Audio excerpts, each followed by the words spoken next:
বৌমা, দেখতেই তো পাচ্ছ, বলো কতটা বয়স হয়েছে। তুমি নয় নতুন বৌমা হয়ে এই ছিল ঘরে 5 মাস কিছু করনি, ঠিক আছে। এবার তো 6 মাস লোকে 7 মাস হতে, আরো কদিন পরেই বৌমা 1 বছর হতে যাবে।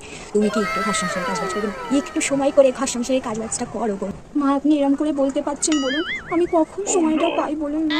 আপনি ভালোভাবে ভেবে দেখুন, আমি 11টার সময় ঘুম থেকে উঠি, তারপরে খাই, বিস্কুট খেলাম, একটু চা খেলাম, তারপরে আবার স্নান করতে হয়, স্নানটা করলাম, করে টরেই দেখলাম 12টা বেজে গেছে। তাই জন্য তো খেয়ে নিলাম দুপুরে খাবারটা। বাবা, দুপুরের খাবারটা খেয়ে দিয়ে তো একটু শুতেই হয় বলুন, ঘুম তো একটু পাই দুপুরবেলা, ঘুমিয়ে পড়ি। ঘুম থেকে উঠে একটু ফোন ঘাঁটতে ইচ্ছে করে না বলুন? একটু মনটাকে তো শান্তিতে রাখতে হবে বলুন, ওদের চিন্তা ফিন্তা টেনশন সেই ভালো লাগে না মা, তাই জন্য একটু ফোন ঘাঁটি। বাবা, ফোন ঘাঁটার পরে দেখি রাত হয়ে গেছে, তারপরে খাই দাই, রাত্রিবেলা ডিনার করি, তারপরে ডিনার করে আর কি কাজ করবো বলুন? তাই জন্য ঘুমিয়ে পড়ি।